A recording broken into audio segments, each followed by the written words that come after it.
So guys, usapang belt drive po muna tayo. Ayan.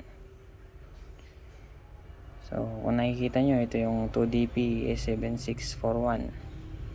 Ito yung belt drive ng version 1 NMAX.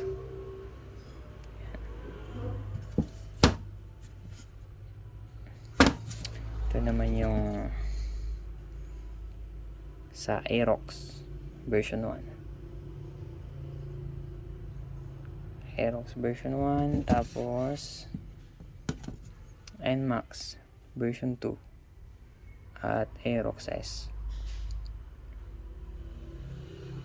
Kung mapapansin nyo, itong B65 at saka itong B8R halos magkaparehas lang.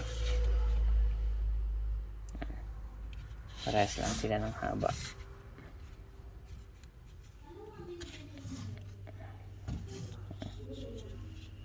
Sa kapal, parehas lang din. Itong 2DP, ito yung medyo mas mahaba ng konti at mas makapal. Tingnan.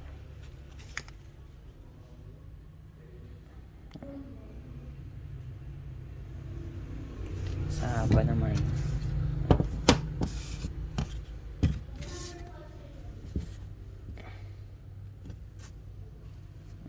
mas mahaba ng konti.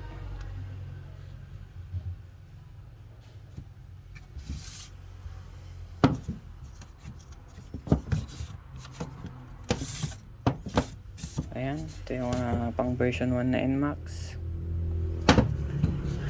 Aerox version 1. Pwede rin ito sa NMAX na version 2. Parehas sila. Ay, ito pala. Sorry. Ito pala yung pang version 2 na NMAX.